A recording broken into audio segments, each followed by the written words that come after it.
대림 일주일입니다. 예수님께서 오시는 것을 기다리는 그런 시기이죠. 오늘 복음은 마테오 복음입니다.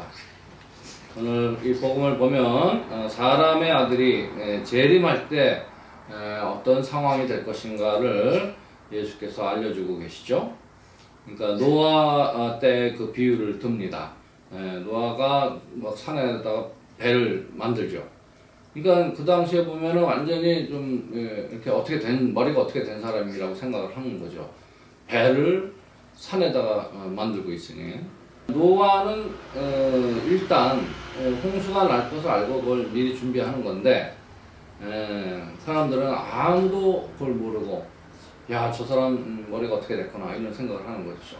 노아는 철저히 준비를 하고 있는 것이고 사람의 아들의 재림 때도 그러할 것이다 라고 예수님께서 말씀하시는 것이고, 그 다음에 중간에 보면은 뭐 둘이 있으면 하나 데려가고 하나는 버려둘 것이다 이런 표현들, 이런 것들은 어떻게 보면은 이제 어떤 심판의 상징적인 표현이죠.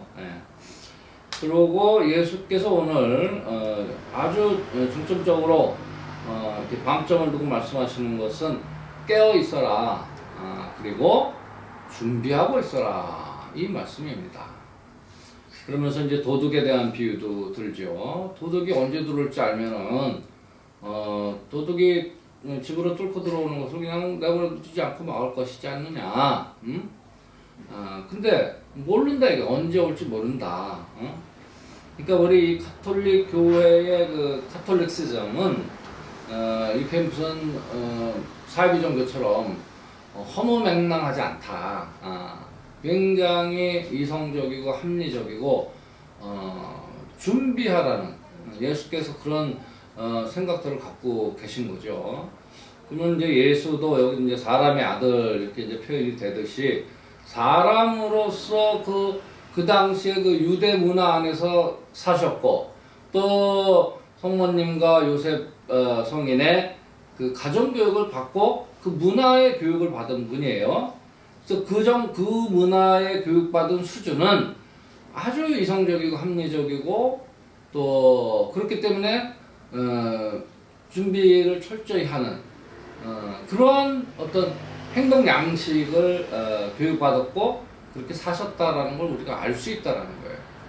그러니까 이 가톨릭 교회의 그 철학 자체는 그냥 무슨 뭐 여기 보면 이제 이런 것들 가지고 뭐 휴고가 일어난다, 휴고 뭐 재림이 언제 온다, 뭐 옛날에 그랬잖아요. 1999년에 뭐 멸망한다, 무슨 그런 예언들을 보면 아주 허무맹랑한 소리들을 많이 한다. 그러나 실제적으로는 굉장히 이성적이고 합리적이고 준비를 철저히 하는 그런 어떤 철학들이 우리 교회 안에 있다는 거예요. 그래서 우리가 신앙한다라고 했을 때도 그런 바보 같은 허무맹랑한 그런 가짜뉴스에 우리는 속으면 안 된다, 이런 걸 좀 말씀드리고 싶고요. 그 다음에 이제 오늘 조금 더 이 대림 시기가 이제 시작되니까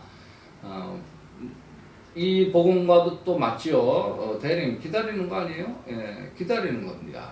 근데 기다리는데 그냥 무턱대고 기다리는 것이 아니라 준비하고 기다린다. 아주 철저하게 준비를 잘 해야 된다. 근데 문제는 뭐냐? 그 때가 어느 때인지 모른다라는 거예요. 때가 알면 지금은 조금 이렇게 좀 여유 있고 그냥 놀다가 지내다가 그 때를 알면 그 전에 이렇게 준비를 하면 되잖아요.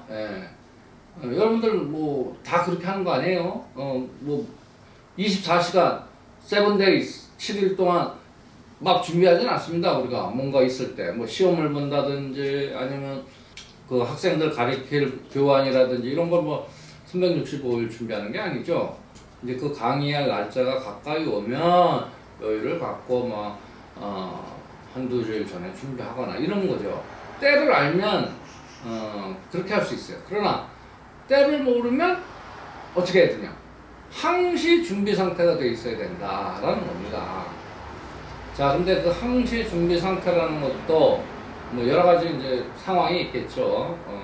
무슨 뭐 365일 동안 5분 대기조처럼 긴장하고 지내는 거냐, 아니면 그냥 좀 편하게 지내면서도 언제 어느 때 어떤 일이 닥칠지 모르지만 편하게 지내지만 그런 일이 닥칠 때 5분 안에 준비하고 출동할 수 있도록 뭔가 준비되어 있느냐, 뭐 이런 거는 굉장히 다른 상황이죠, 그죠? 그러니까 이 지금 현재 우리가 예수님께서 재림한다 이럴 때는 바로 후자의 준비죠. 우리가 무슨 뭐 아주 그냥 긴장 상태에서 준비를 하는 게 아니라 하느님께서 우리에게 원하시는 건 뭐예요? 기쁘고 행복하게 사는 겁니다.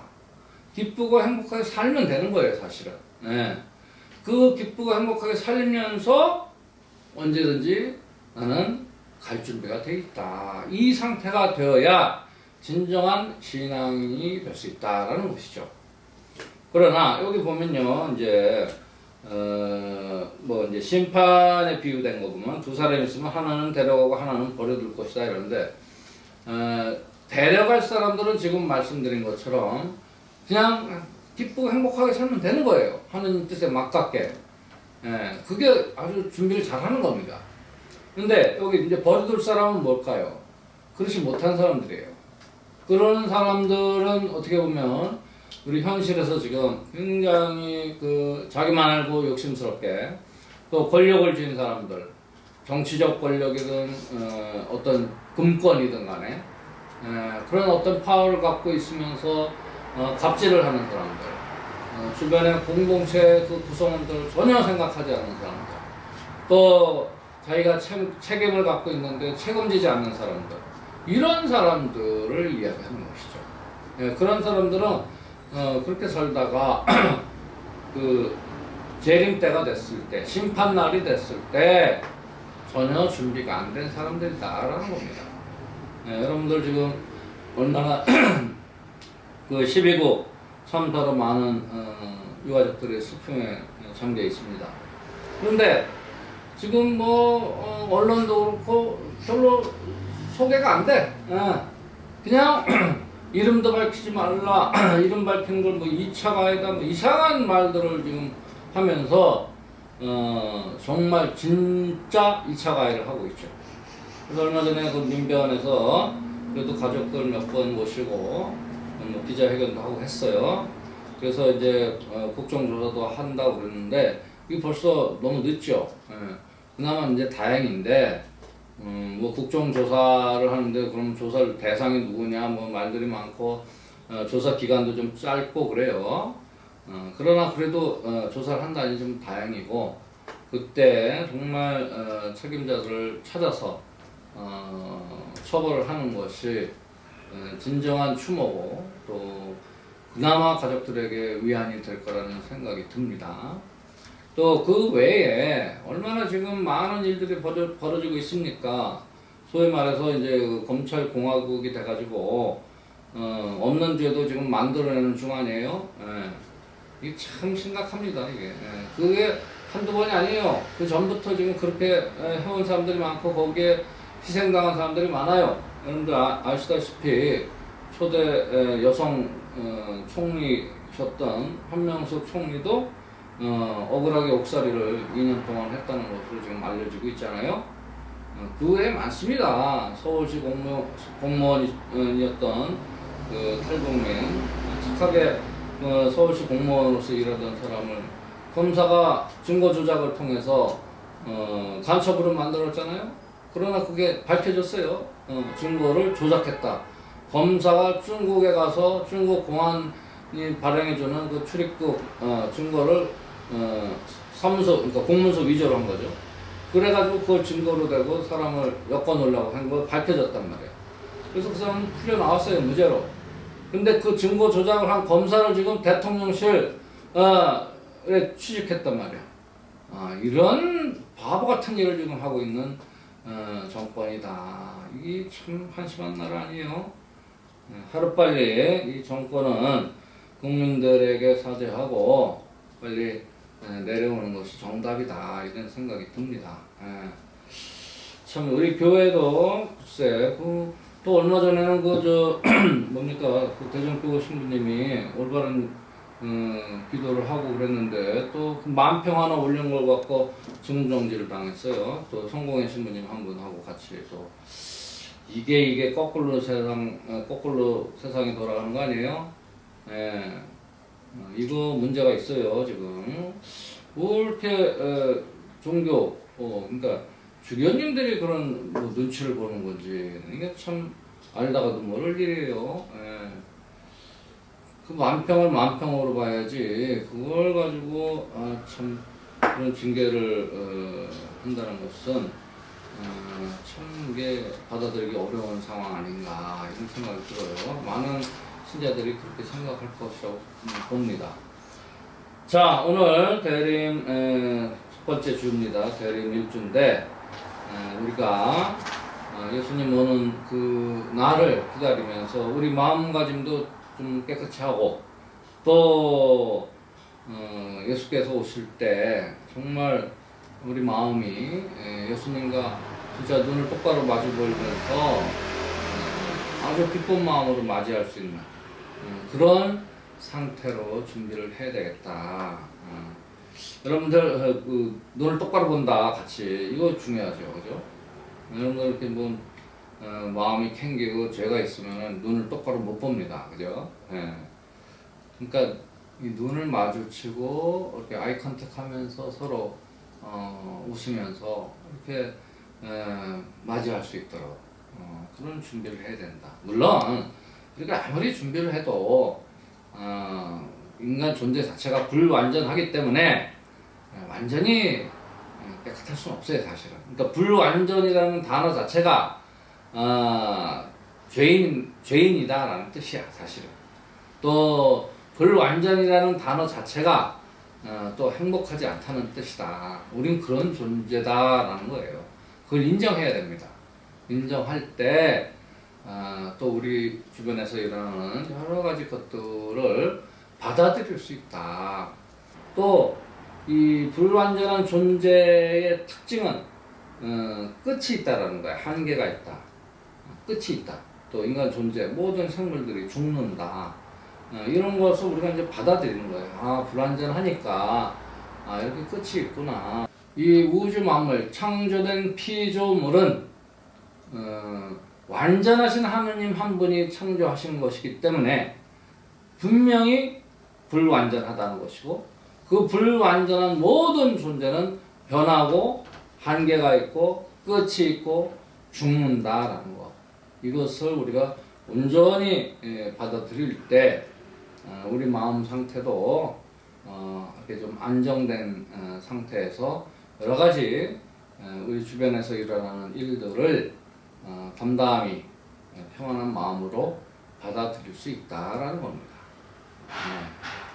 그리고 그럴 때 전전긍긍하지 않고 또 마치도 뭐 평생 살 것처럼 영원히 살 것처럼 욕심부리지 않고 우리가 내려놓을 수 있다고 하는 거죠. 집착하지 않고 우리가 도 닦는 거예요. 우리가 태어나서부터 무슨 어떠한 형태의 삶을 살든지 뭐 저처럼 뭐 수도자면서 사제면서 이런 사람들만 도 닦는 거 아니에요. 성가족을 이루면서 아이를 키우면서 그러면서 도 닦는 거야. 또 싱글들은 또 혼자 독신 성사를 받아서 자기 몫을 해나가면서 또 도 닦는 겁니다. 그러면서 조금씩 지혜가 늘어나고 깨달음이 늘어가면서 그러면서 이렇게 모든 주변에서 일어나는 일을 너무 크게 상처받지 않고 또 충격받지 않고 이렇게 편안하게 담담하게 받아들일 수 있는 그런 어떤 능력이 생기는 그런 것이 깨닫는 길 아니에요? 도사가 되는 거죠, 한마디로. 천연공노할 천공 같은 뭐 꿀점 치고 이런 것이 도사가 아니에요. 그런 사람은 스승이 아니에요. 여러분들이 어떤 무언가를 이렇게 깨달아 갈 때 여러분 스스로 정말 스승이 되고 더 이렇게 지혜가 늘어가고 깨달을수록 고개가 숙여지고 겸손해지고 이런 사람들이 인생의 스승이 되는 거죠. 여러분들 스스로 또 스승이 됩니다. 스스로 깨닫는 거 아니에요? 예. 자, 우리가 대림 일주를 맞이해서 예수님께서 지금 말씀하시는 것 항상 깨어있고 준비하라. 우리의 신앙인으로서 행동 양식이 돼야 될 것입니다. 우리의 신앙을 고백합시다.